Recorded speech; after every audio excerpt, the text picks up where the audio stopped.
Hello everyone, welcome. This is Vaishnavi Agrawal and we are studying macroeconomics 4th chapter, determination of income and employment. This is the 5th part of the chapter. Before that we have covered what is aggregate demand, what is aggregate supply and what are the different components related to it like consumption, saving and investment. In this part we will understand कि इन सारी situations में equilibrium कैसे hit होता है by two approaches.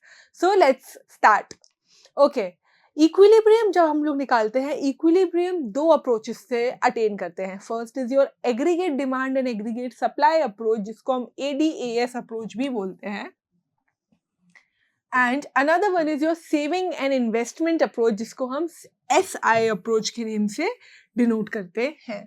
Equilibrium क्या होता है? Equilibrium is a condition जहां पे आपका मार्केट बिल्कुल इक्विलिब्रियम और बिल्कुल ही ज्यादा पॉइंट वैल्यूज अटेन करता है. अगर आप एक बार इक्विलिब्रियम पॉइंट पे आ जाते हैं आपके पास वो टेंडेंसी नहीं होती है कि आप कैसे भी अपनी किसी चीज को चेंज करके इक्विलिब्रियम से दूर रहें. आप इवेंचुअली वापस इक्विलिब्रियम पे डेफिनेटली आएंगे. तो हम इक्विलिब्रियम की दो अप्रोचेस पढ़ रहे हैं, ADS approach and SI approach. We will start with aggregate demand and aggregate supply approach.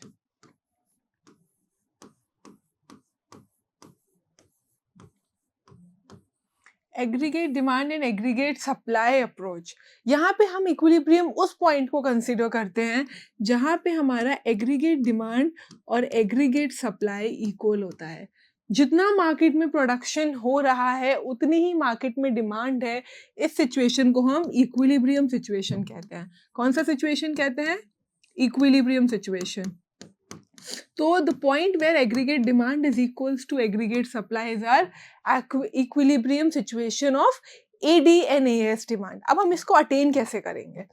We know that aggregate demand is equals to your total consumption and your total investment. Any issues consumption और investment से हम अपनी demand निकालते हैं. और supply कैसे निकालते हैं? Supply is our income. So income क्या होती है? Consumption और saving. क्यों? Because our supply is our income. So aggregate supply भी हमको पता है कि हमारी इनकम के अकॉर्डिंग क्या होता है? C plus S. अब एक एग्जाम्पल लेते हैं और ट्राई करते हैं. यहाँ पे हम अपनी इनकम ले लेते हैं 100, 200, 300, 400, 500. This is our income. Okay यहाँ हमें कंजम्पशन चाहिए और इन्वेस्टमेंट चाहिए एग्रीगेट डिमांड निकालने को और एग्रीगेट सप्लाई के लिए हमको सेविंग्स चाहिए. Any issues? ओके यहाँ हम एक टू सेक्टर इकोनॉमी ले रहे हैं. कंजम्पशन के बारे में हमने क्या पढ़ा है? कंजम्पशन कभी भी जीरो से स्टार्ट नहीं होता है चाहे हमारी इनकम कुछ भी हो. तो लेट्स स्टार्ट विद 40.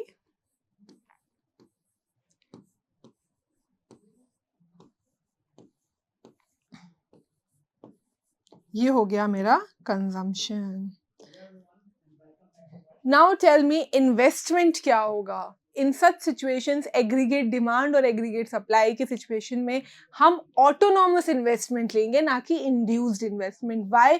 क्योंकि हमारे अजम्पशंस में बहुत इंपॉर्टेंट अजम्पशन ये है कि आपका इन्वेस्टमेंट ऑटोनॉमस होगा और प्राइस कांस्टेंट होगा. ऑटोनॉमस इन्वेस्टमेंट होगा मतलब अपना इन्वेस्टमेंट चेंज होगा क्या इनकम के साथ? नहीं होगा. आपकी इनकम कुछ भी बढ़ती रहे ये बिल्कुल सेम रहेगा. सो लेट्स सी कि हमारा ऑटोनॉमस इन्वेस्टमेंट 40 है.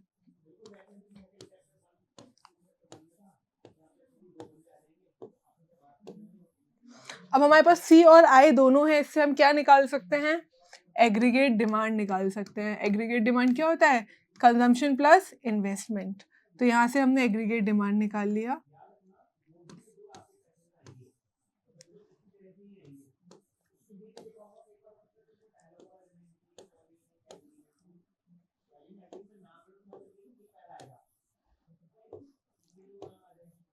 ये आ गई मेरी एग्रीगेट डिमांड. कैसे आई? सी प्लस आई से आई. सेविंग्स कहाँ से शुरू होती है? सेविंग्स नेगेटिव भी स्टार्ट हो सकती है और ओरिजिन से भी स्टार्ट हो सकती है. सेविंग्स नेगेटिव क्यों स्टार्ट होती है? क्योंकि अगर अपनी इनकम जीरो भी है तो भी अपना कंजम्पशन होता है, इसीलिए सेविंग्स नॉर्मली नेगेटिव से स्टार्ट होती हैं. और जब हमको सेविंग्स मिल जाएगा तो कंजम्पशन और सेविंग से हम क्या फाइंड कर सकते हैं? एग्रीगेट सप्लाई फाइंड कर सकते हैं. Okay, so let's start with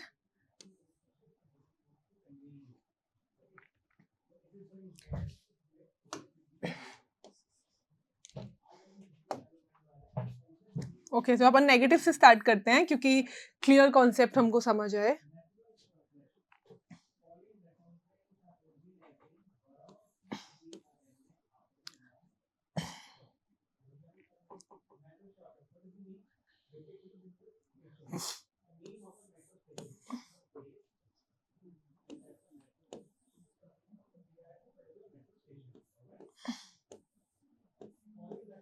ये हो गई मेरी सेविंग्स.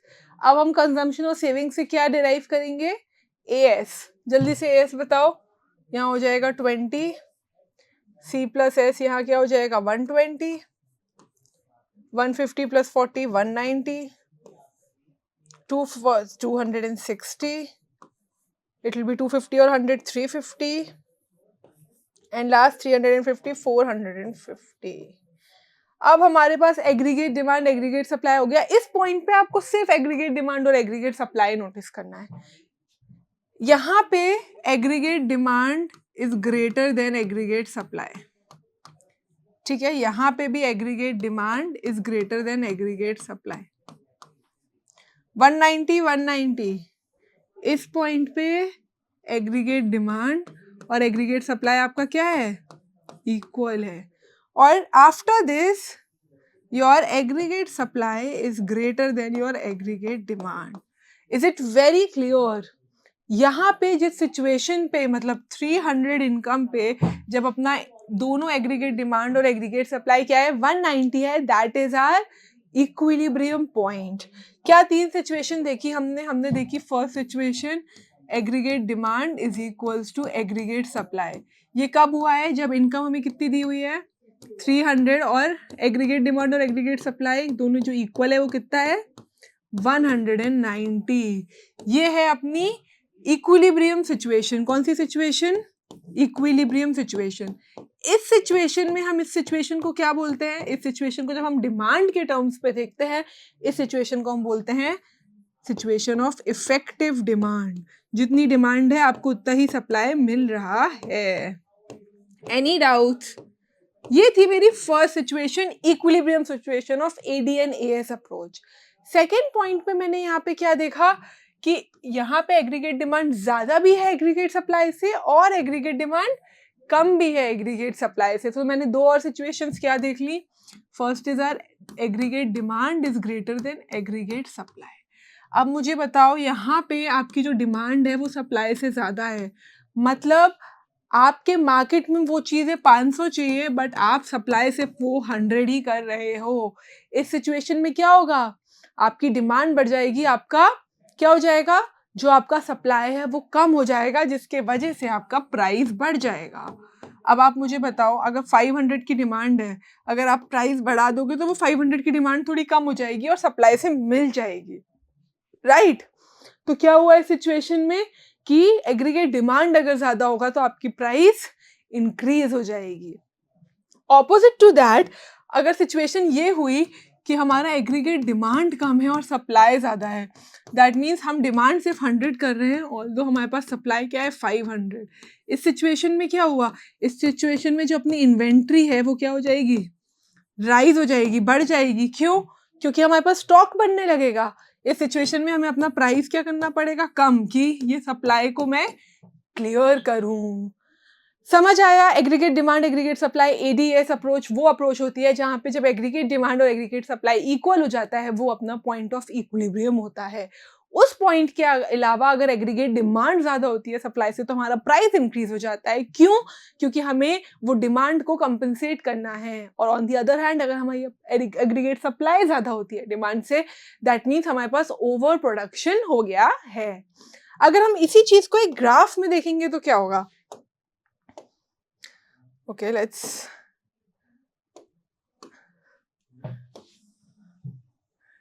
ये रहा मेरा graph. Let's name it. Okay, ये मेरी एक्स एक्सिस है, ये मेरी वाई एक्सिस है, इसमें मैं अपनी इनकम एंड एम्प्लॉयमेंट लेती हूँ। इनकम, एम्प्लॉयमेंट, आउटपुट कुछ भी लिख सकते हो आप, तीनों ही चीज़ें हम यहाँ पे डिटरमिन करते हैं। तीनों का ही हम रेगुलरली कंसिस्टेंटली एक दूसरे की जगह यूज़ करते हैं। यहाँ पे मैं अपना एग्रीगेट डिमांड का कर्व लूँगी। एग्रीगेट सप्लाई कर्व क्या होता है? Aggregate supply curve income curve होता है हमारा। कैसे बनता है aggregate supply income curve? Origin से 45 डिग्री सीधा बनता है। कोई डाउट? ये हो गया मेरा एग्रीगेट सप्लाई कर्व। इस कर्व को मैं क्या बोलूंगी? एग्रीगेट सप्लाई कर्व, जो कि यहाँ पे मैंने कंजम्पशन प्लस सेविंग्स लिया है। ये क्या होता है? इनकम।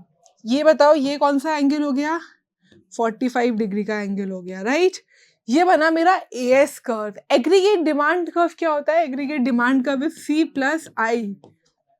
सी प्लस आई होता है, मतलब कंजम्पशन कभी भी ओरिजिन से स्टार्ट नहीं होता है। क्यों? क्योंकि कंजम्पशन कभी भी जीरो नहीं होता है। तो एग्रीगेट डिमांड कर्व अपना यहाँ से आके यहाँ कुछ बनेगा।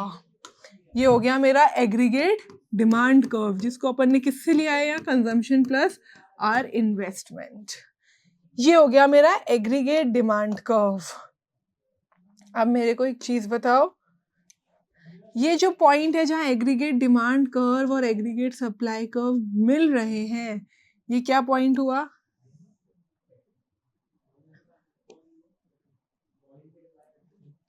ये पॉइंट, जिस पॉइंट को लेट्स नेम इट ई, ये पॉइंट मेरा ई पॉइंट है। ये हुआ मेरा पॉइंट जब क्या हुआ? मेरी एग्रीगेट डिमांड और एग्रीगेट सप्लाई इक्वल हो गई।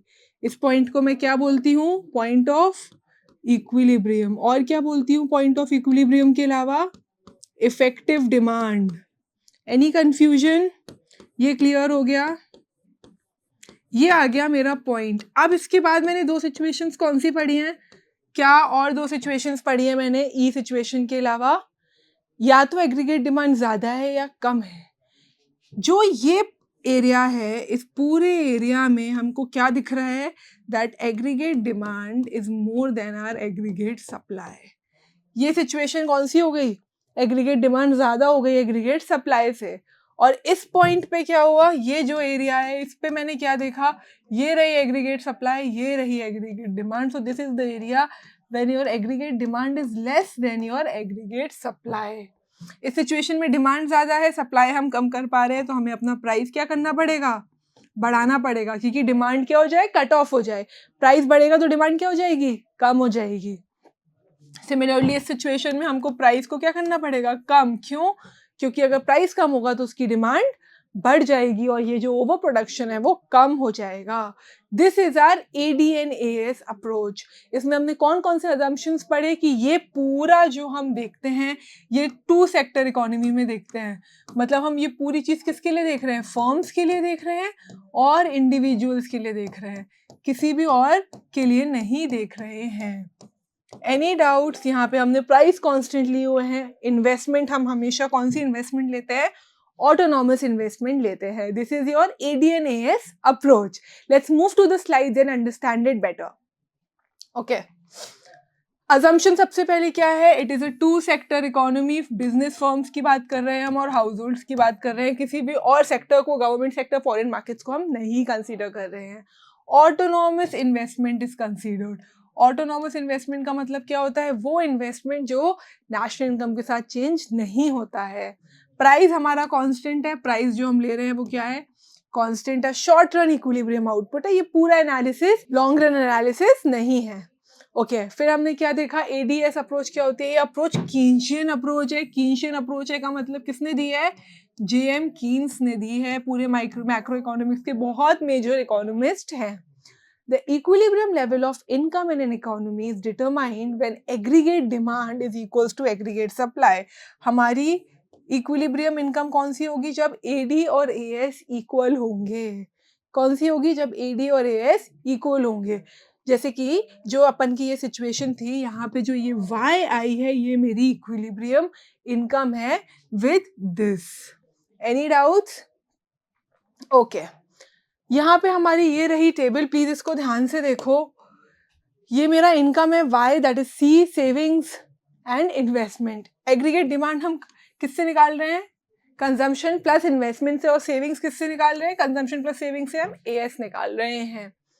जीरो इनकम पे भी आपका कंजम्पशन एग्जिस्ट करता है और वही आपकी डिसेविंग बन जाती है। ऐसे करके मैंने सी प्लस एस से और सी प्लस ए से सारी वैल्यूज डिराइव की।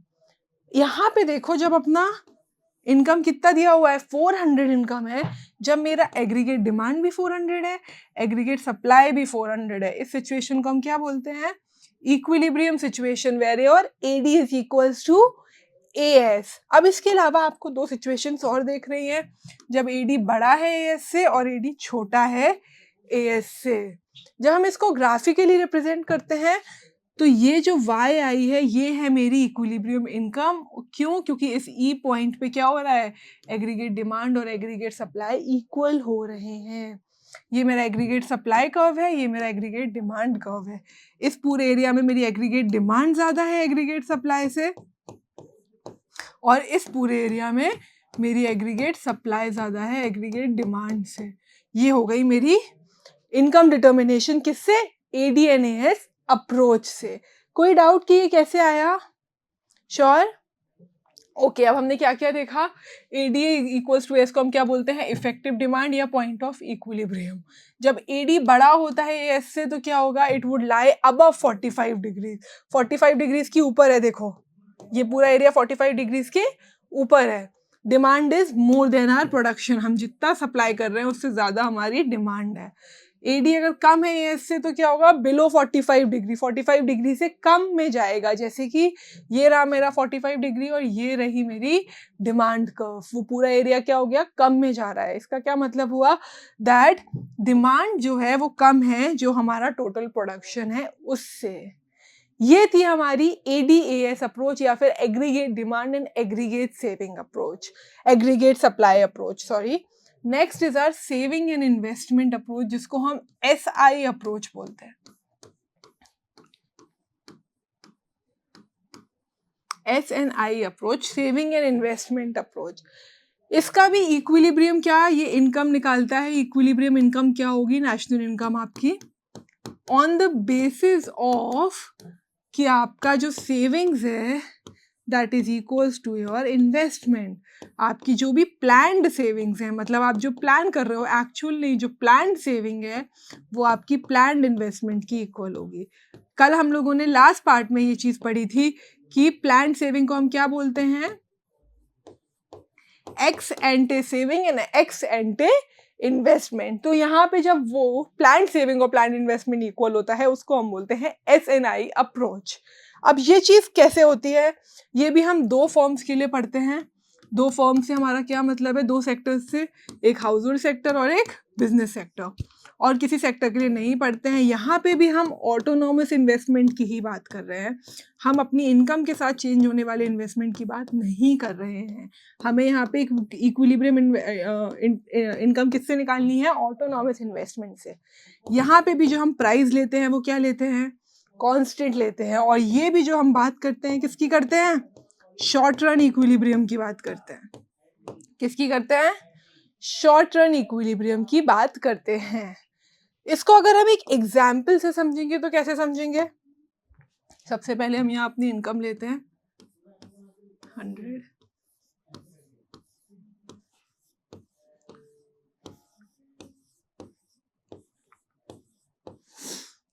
Consumption, savings, investment. इन्वेस्टमेंट मेरा हर जगह सेम रहेगा तो मैं हर जगह का इन्वेस्टमेंट क्या ले रही हूँ? 40। क्यों? क्योंकि ये ऑटोनॉमस इन्वेस्टमेंट है।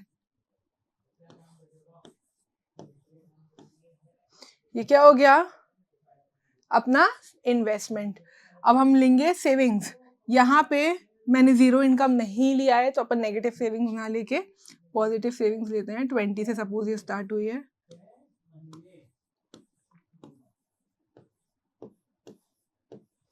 और ये हो गया मेरा कंजम्पशन।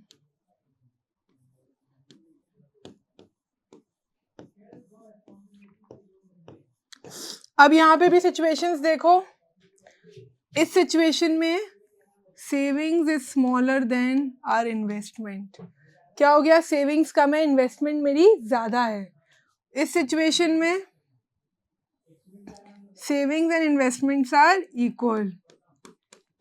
और इस सिचुएशन में saving is more than our investment. जिस सिचुएशन में सेविंग और इन्वेस्टमेंट इक्वल है उस सिचुएशन को हम क्या बोलते हैं? क्या बोलते हैं? Point of equilibrium. Point of equilibrium. तो किस पॉइंट पे आ गया ये मेरा? जब अपन हमारी सेविंग्स और इनकम दोनों क्या थी? 40 थी, मतलब at income is equals to 200 our savings and investments were equal. So ये पॉइंट अपना क्या हो गया? इक्विलिब्रियम इनकम हो गई। इसके अलावा मैंने दो क्या सिचुएशन देखी? एक जिसमें सेविंग्स ज्यादा है इन्वेस्टमेंट कम है, और एक जिसमें सेविंग्स कम है इन्वेस्टमेंट ज्यादा है। सेविंग ज्यादा कर रहे हैं, इन्वेस्ट कम कर रहे हैं। इस टाइम क्या होगा? हम ज्यादा मनी सेव कर रहे हैं, हम इन्वेस्ट कम कर रहे हैं, तो यहाँ पे मेरे पास इन्वेंट्री बढ़ जाएगी। मेरा जो स्टॉक रख रही हूँ मैं अपने पास मनी का, वो क्या हो जाएगा? बढ़ जाएगा। उस पैसे को मैं कहीं लगाऊंगी कि हमारा इन्वेस्टमेंट ज्यादा हो जाए। मैं पैसे अपने पास कम रखी हूँ, तो जो ये मेरा इन्वेंट्री स्टॉक है ये क्या हो जाएगा? कम हो जाएगा। कैसे हुआ समझ आया? यहाँ पे कोई डाउट? देखो, अगर मैं बोलूँ कि मैं 100 रुपीज अर्न कर रही हूँ, जिसमें से मैं सेविंग्स कर रही हूँ 80 रुपीज और मैं सिर्फ 20 रुपए इन्वेस्ट कर रही हूँ, तो ये रुपए तो मेरे हाथ में नहीं है, पर वो 80 रुपीज क्या हुआ? ये मेरा स्टॉक हो गया मनी का, जो मैं अपने पास रख रही हूँ, राइट? अगर अब मैं यही बोलूँ कि मैं इस 100 रुपीज में से जो सेविंग्स है वो सिर्फ 20 रुपए कर रही हूँ और जो इन्वेस्टमेंट है वो 80 रुपीज कर रही हूँ, यहाँ पे मैं इन्वेस्टमेंट बहुत ज्यादा कर रही हूँ, ये पैसा मेरे हाथ में नहीं है, मैं सिर्फ 20 रुपए की सेविंग कर रही हूँ। इसका मतलब क्या हुआ? कि जो मेरी स्टॉक है मनी का वो क्या हो गया? कम हो गया। सो ये सिचुएशन हो गई when our saving is more than investment, and ये this is situation when our saving is less than investment. और जो बीच की इक्विलिब्रियम सिचुएशन आती है, इस saving is equals to investment, ये कब आती है? कि मेरी 100 इनकम है, जिसमें से मैं सेव भी 50 कर रही हूँ और मैं इन्वेस्ट भी 50 कर रही हूँ, कोई भी एक्स्ट्रा स्टॉक मेरे पास नहीं आया। इसी चीज को जब मैं किस पे दिखाऊंगी? ग्राफ में दिखाऊंगी। तो कैसे दिखाऊंगी?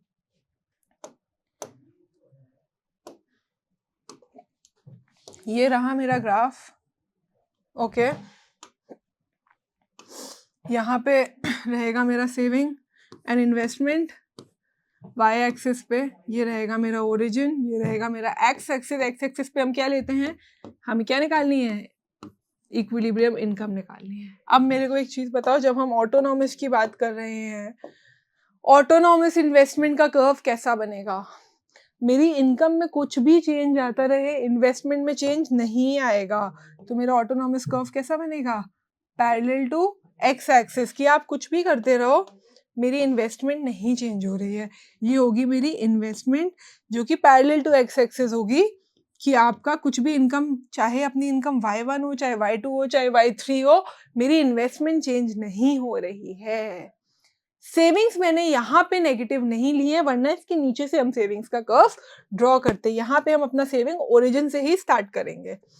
मेरा सेविंग्स इस ओरिजिन से स्टार्ट हुआ और ये गया मेरा सेविंग्स कर्व। सेविंग कर्व मेरा इंक्रीजिंग कर्व क्यों है?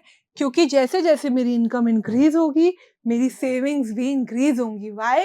Because savings and income has a positive relationship. अब यहाँ पे ये पॉइंट जहां पे मेरी सेविंग और इन्वेस्टमेंट इक्वल हो गया, इस पॉइंट को मैं क्या बोलती हूँ? Point of equilibrium. इस पॉइंट से मैंने क्या डराइव कर लिया? इस पॉइंट से मेरे को ये पता चल गया कि ये जो मेरा y आया है, ये मेरी क्या है? इक्विलिब्रियम इनकम है। ये मेरे लिए सेविंग और इन्वेस्टमेंट में क्या होगी? हाईएस्ट इनकम होगी। इसके अलावा मैंने दो सिचुएशंस क्या देखी? एक सिचुएशन ये जिसमें यहाँ पे सेविंग्स कम है और इन्वेस्टमेंट क्या है? ज्यादा है। इस टाइम मेरे पास क्या हुआ? सेविंग्स बहुत कम है और मैं जितना पैसा है वो मैं इन्वेस्टेड ही रखी हूँ, तो यहाँ पे मेरे पास कोई इन्वेंट्री नहीं है। बट इस पॉइंट के बाद देखो, इनकम के साथ मेरी इन्वेस्टमेंट तो सेम ही रही, पर मेरी सेविंग्स कितनी बढ़ गई? ये पूरा मेरा स्टॉक हो गया, ये पूरा मेरा इन्वेंट्री हो गया। तो this is the point, E is the point जिसको हम बोलते हैं equilibrium point of SNI approach. और जो y मैंने डिराइव किया है, ये होगी मेरी equilibrium income. I hope it is very clear. This is our saving and investment approach. ठीक है, तो हमने क्या क्या देखा सेविंग एंड इन्वेस्टमेंट अप्रोच में? According to this approach the equilibrium level of income is determined at a level where your planned savings, जो कि हमने एस से डिनोट किया है, is equals to your planned investment, जिसको हमने आई से डिनोट किया है. So S is equals to I is equals to your equilibrium income. ये होगी आपकी इक्विलिब्रियम इनकम जब आपका सेविंग और इन्वेस्टमेंट क्या हो गया, बराबर आ गया. ठीक है, यहाँ पे देखो हमने कंजम्पशन लिया है, सेविंग, इन्वेस्टमेंट और उसके रिमार्क्स. जब हमने सेविंग और इन्वेस्टमेंट को लिया तो हमें पता चला कि 400 इनकम में मेरी सेविंग और इन्वेस्टमेंट दोनों सेम है, और ये पॉइंट है जहाँ मेरा इक्विलिब्रियम आ रहा है. इनके अलावा मैंने सिचुएशन क्या देखी, ज़्यादा भी है सेविंग्स और कम भी है सेविंग्स. इसी को जब मैंने ग्राफ में देखा तो ये था मेरा ऑटोनॉमस इन्वेस्टमेंट जो कि चेंज नहीं होता है. ये हो गई मेरी सेविंग्स जो कि 45 डिग्री का हमने यहाँ से बनाया हुआ है. यहाँ पे देखो मैंने नेगेटिव से बनाया हुआ है, प्लीज सी. हाँ, यहाँ से मैंने सेविंग कम नेगेटिव से स्टार्ट किया है, जो मैंने आपको सिखाया था उसमें किया था. क्यों? क्योंकि हमने यहाँ पे नेगेटिव वैल्यू नहीं अटेन की थी, इस ग्राफ में दी गई है. ये जो ई पॉइंट है ये क्या हो गया मेरा पॉइंट ऑफ इक्विलिब्रियम, क्योंकि यहाँ पे मेरी सेविंग्स और इन्वेस्टमेंट बिल्कुल बराबर है. और यहाँ पे मैंने जो इनकम डिराइव की ये क्या हो गई मेरी इक्विलिब्रियम इनकम. ये हो गई मेरी equilibrium income. Any doubts with this graph, saving and investment graph? Okay, very clear. इसमें हमें क्या पता चला, जो पॉइंट एस और आई इक्वल होता है उसको हम पॉइंट ऑफ इक्विलिब्रियम बोलते हैं. जब सेविंग ज़्यादा है और हम इन्वेस्ट कम कर रहे हैं तो जो मेरी इन्वेंट्री है, स्टॉक है, वो क्या हो जाएगी, बढ़ जाएगी. बट सेविंग कम है और इन्वेस्ट ज़्यादा कर रहे हैं, पैसा हाथ में नहीं रख रहे हैं, तो इन्वेंट्री क्या हो जाएगी, कम हो जाएगी. ये थी हमारी दो बहुत major approaches, aggregate demand, aggregate supply, ADS and SI, saving and investment approach. इन दोनों अप्रोच का भी एक दूसरे के साथ बहुत अच्छा रेलेवेंस है. दोनों अप्रोच सेम चीज़ ही डिफाइन करती हैं और दोनों अप्रोच को एक साथ यूज़ करके आप वो इक्विलिब्रियम पॉइंट अटेन कर सकते हो. जब वो इक्विलिब्रियम पॉइंट आता है, जब एग्रीगेट डिमांड एग्रीगेट सप्लाई के साथ, उसी पॉइंट पे आपकी सेविंग और इन्वेस्टमेंट भी सेम होती है. अब ये कैसे होता है, देखो हमने देखा that your aggregate demand is equals to your aggregate supply. Any doubts? अब मुझे बताओ एग्रीगेट डिमांड क्या होता है. Aggregate demand is equals to your consumption plus your total investment. कोई डाउट? इसी से निकाला हमने. एग्रीगेट सप्लाई कैसे निकाला हमने? Aggregate supply is your national income that is equals to your consumption plus your total savings. Any doubt? तो अगर मैं यहाँ ये लिख रही हूँ that aggregate demand is equals to aggregate supply, इसकी जगह मैं ये भी लिख सकती हूँ consumption plus investment is equals to consumption plus savings. कोई डाउट? दोनों जगह से कंजम्पशन क्या हो जाएगा, कट आउट हो जाएगा. जैसे ही कट आउट होगा हमारे पास क्या बचा, that our investment is equals to our saving. So मैंने क्या किया, एडी इक्वल से क्या निकाला, that saving and investment are also equal. क्या पता चला कि अगर ये सिचुएशन चल रही है उसी साथ में ये सिचुएशन भी चल रही होगी. ये दोनों सिचुएशन साथ चलती हैं जब हम इक्विलिब्रियम अटेन करते हैं. Any doubt? जब हमें इक्विलिब्रियम अटेन कर रहे हैं तो ये दोनों सिचुएशंस साथ चल रही हैं. ये कैसे हुआ, ये हमें ग्राफ के थ्रू देखते हैं. ठीक है, ये रहा मेरा एग्रीगेट डिमांड एडीएस अप्रोच का ग्राफ और ये रहा मेरा एसआई का ग्राफ. एडीएस का अप्रोच का ग्राफ हमने क्या पढ़ा कि ये रहा मेरा एएस कर्व, ये रहा मेरा एडी कर्व. जिस पॉइंट पे ये कट हुए इसको मैं क्या बोलती हूँ, मेरा इक्विलिब्रियम पॉइंट. जब एडी और एएस क्या है, इक्वल है. इस पॉइंट से ये निकल गई मेरी इक्विलिब्रियम इनकम. उसी के बिल्कुल नीचे मैंने अपना सेविंग एंड इन्वेस्टमेंट कर्व बनाया है. ये रही मेरी ऑटोनॉमस इन्वेस्टमेंट, ये रही मेरी सेविंग. सेम लाइन पे मेरा इक्विलिब्रियम पॉइंट पड़ा और वही सेम मेरी इनकम आई. दैट मीन्स अगर मेरी एग्रीगेट डिमांड और एग्रीगेट सप्लाई से जो इनकम आ रही है वो 100 रुपीज़ आ रही है और सेविंग और इन्वेस्टमेंट से भी मेरी जो आउटपुट इनकम आएगी वो भी 100 रुपीज़ ही आएगी. क्यों? क्योंकि ये दोनों सिचुएशंस 7 पॉइंट पे वर्क कर रही हैं. यहीं पे इनका इक्विलिब्रियम है, यहीं इनका, और दोनों की इक्विलिब्रियम इनकम क्या हो गई, सेम हो गई. आई hope it is very clear. ये होता है अपना दो रेलेवेंस एक ही चीज का, दो रेलेवेंस एक ही अप्रोच से दोनों अप्रोचेस को डिटरमाइन करना, और हम कैसे दोनों अप्रोचेस को साथ लगाकर equilibrium output and income determine करते हैं। इसके बाद यहाँ पे मेरी अप्रोचेस और इक्विलिब्रियम इनकम कैसे डिटरमाइन करते हैं, इक्विलिब्रियम आउटपुट कैसे डिटरमाइन करते हैं, वो खत्म होता है। इसके बाद हमको 3 सिचुएशंस पढ़नी है जो कि बहुत ही ज्यादा इजी सिचुएशंस हैं। Situation of full employment, situation of under employment, and last is your situation of over employment.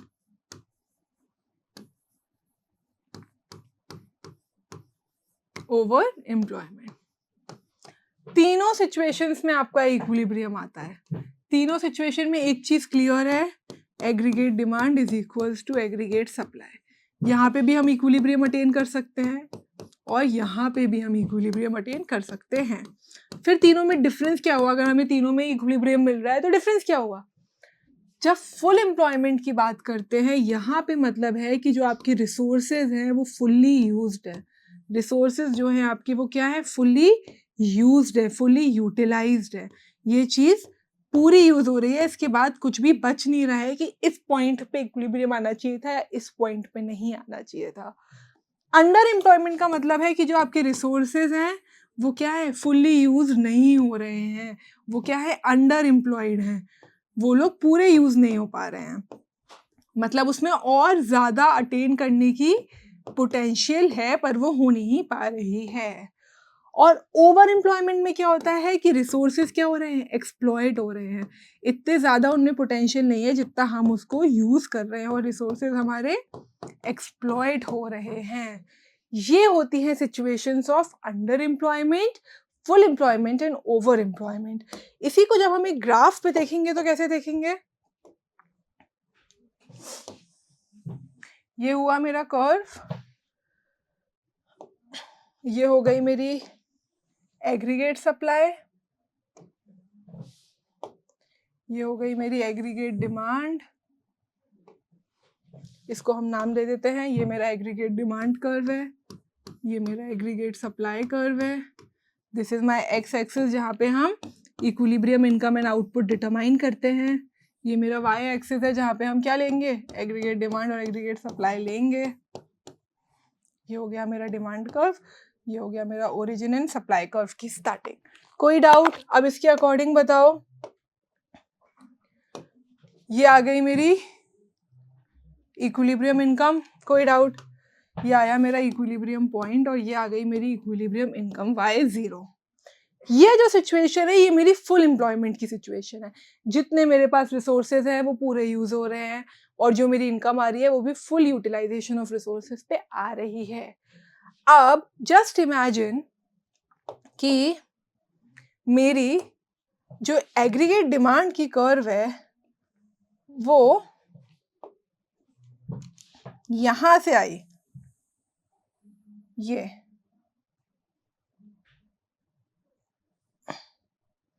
अगर इसको मैं अपना एग्रीगेट डिमांड का कर्व ले लूं AD1, इसके अकॉर्डिंग ये एग्रीगेट सप्लाई कर्व को इस पॉइंट पे कट कर रहा है E1 पॉइंट पे, और अगर वो E1 पॉइंट पे कर्व कट कर रहा है मतलब Y1 इनकम मेरी क्या आ रही है?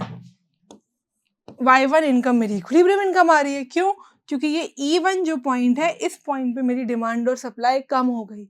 इसका क्या मतलब हुआ कि इस पॉइंट के वजह से मेरा एक्चुअल ये होना चाहिए था बट मैं यहाँ आ गई, तो ये जो पूरा मुझे लॉस हुआ ये क्यों हुआ? अंडर एम्प्लॉयमेंट की वजह से। क्यों? क्योंकि मेरे रिसोर्सेज पूरे यूज नहीं हुए। कोई डाउट? ये थी अंडर एम्प्लॉयमेंट की सिचुएशन और फुल एम्प्लॉयमेंट की सिचुएशन। ये हो गई मेरी अंडर एम्प्लॉयमेंट की। अगर अब मैं सेम चीज आपको ओवर एम्प्लॉयमेंट में दिखाऊं तो क्या होगा? ओवर एम्प्लॉयमेंट में वही एग्रीगेट डिमांड कर्व क्या हो जाएगा? ऊपर चला जाएगा। तो ये कैसे होगा?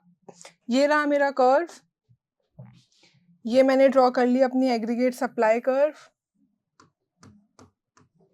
ये था मेरा एग्रीगेट डिमांड कर्व, इसके अकॉर्डिंग ये था मेरा इक्विलिब्रियम पॉइंट फुल एम्प्लॉयमेंट पे, और ये थी मेरी Y0 इक्विलिब्रियम इनकम। ये मेरा Y एक्सिस है, इस पे मैं एग्रीगेट डिमांड और एग्रीगेट सप्लाई कर्व ले रही हूँ, और यहाँ पे मैं एक्स एक्सिस पे क्या ले रही हूँ? अपनी इनकम एंड एम्प्लॉयमेंट या आउटपुट। अब जब मैंने आपसे ये बोल दिया कि क्या हुआ, फुल एम्प्लॉयमेंट से ज़्यादा मैं एक्सप्लॉइट कर रही हूँ रिसोर्सेज, तो मेरे एग्रीगेट डिमांड कर्व ने टर्न ले लिया और यहाँ पे आ गया। अब जो पहले ई पे मिल रहा था अब वो एफ पे मिल रहा है, और जो पहले मेरी इनकम वाई थी वो क्या हो गई, y1। तो अब मैंने क्या नोटिस किया, मैंने यहाँ पे ये नोटिस किया कि एक तो ये जो चेंज आया और एक जो ये चेंज आया, ये मैंने क्यों देखा, ओवर एम्प्लॉयमेंट की वजह से देखा। क्यों देखा, ओवर एम्प्लॉयमेंट की वजह से देखा। ये होती हैं 3 एम्प्लॉयमेंट सिचुएशन जिसमें अपना इक्विलिब्रियम वेरी करता है। आप तीनों में इक्विलिब्रियम निकाल रहे हो बट तीनों में इक्विलिब्रियम वेरी कर रहा है। फर्स्ट सिचुएशन थी फुल एम्प्लॉयमेंट की। It is the situation when your aggregate demand and aggregate supply are equal at full employment level. आपका एम्प्लॉयमेंट क्या है, फुल है, मतलब यहाँ पे ये मेरी सप्लाई है, ये डिमांड है, इस ई पे मेरी क्यू जो आउटपुट आया ये मेरी फुल इक्विलिब्रियम पे आया। जब ये चीज मैंने अंडर एम्प्लॉयमेंट में देखी तो aggregate demand are equal to aggregate supply when resources are not fully employed, fully utilise नहीं हो रहे हैं रिसोर्सेज। जैसे कि यहाँ पे मेरा इक्विलिब्रियम फुल एम्प्लॉयमेंट में ये था, बट क्योंकि रिसोर्सेज नहीं है तो मैंने M1 से किया और मेरा इक्विलिब्रियम F1 पे आया। और जो ये Q से Q1 का चेंज है ये क्यों है, अंडर एम्प्लॉयमेंट की वजह से है। एनी डाउट्स, ये फुल है, ये एक्चुअल है। लास्ट मैंने क्या पढ़ा, ओवर एम्प्लॉयमेंट। ओवर एम्प्लॉयमेंट क्या होती है, when ED is equals to AS beyond full employment level. Beyond full, it occurs after full employment. Full employment के बाद आती है चीज। यहाँ पे मेरा फुल एम्प्लॉयमेंट E था, बट क्यों, क्योंकि मैं M से M1 पे गई हूँ। यहाँ पे मेरा फुल एम्प्लॉयमेंट के बाद ओवर एम्प्लॉयमेंट क्या हो गया, G। तो ये आया मेरा आउटपुट Q1, ऑल्दो मेरा फुल एम्प्लॉयमेंट में आउटपुट होना था Q0।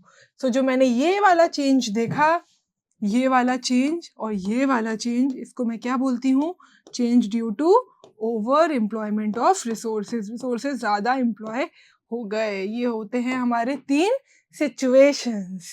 I hope it is very clear. जल्दी से रिवाइज करते हैं आज हमने क्या क्या पढ़ा। आज हमने 2 इक्विलिब्रियम अप्रोच पढ़ी इक्विलिब्रियम इनकम आउटपुट को डिटरमाइन करने के लिए। First is your ADNAS approach and second is your SNI approach. ADNAS approach is aggregate demand and aggregate supply approach. यहाँ पे इक्विलिब्रियम इनकम आउटपुट कब आता है, जब your aggregate demand is equals to your aggregate supply, जिसमें aggregate demand और aggregate supply equal कैसे निकालते हैं हम, कंजम्पशन, इन्वेस्टमेंट एंड सेविंग से। जिस पॉइंट पे सेम होता है उसको हम इफेक्टिव डिमांड बोलते हैं, जिस पॉइंट पे डिमांड ज्यादा होती है सप्लाई कम होता है वहां पे प्राइस इंक्रीज कर देते हैं एंड वाइस वर्सा। इसमें भी हम 3 सिचुएशंस देखते हैं, full employment, under employment, over employment. तीनों में ही ADNA अप्रोच से इक्विलिब्रियम अटेन होता है। Next is our saving and investment approach. It is a point where saving and investment is equal, वहां आपका इक्विलिब्रियम अटेन करते हैं। दोनों सिचुएशंस में ऑटोनॉमस इन्वेस्टमेंट को कंसीडर किया जाता है। और जब हम इन सबको साथ में देखते हैं ADAS SNI ये सब एक पॉइंट पे इक्वल आते हैं और अपन को क्या देते हैं, डिटरमाइन करते हैं हमारा equilibrium input and output. This was all for today. Let's move to the assessments and see what all we have covered. Question number first, what happens to the price level when aggregate demand exceeds aggregate supply? Question देखो, aggregate demand is greater than aggregate supply.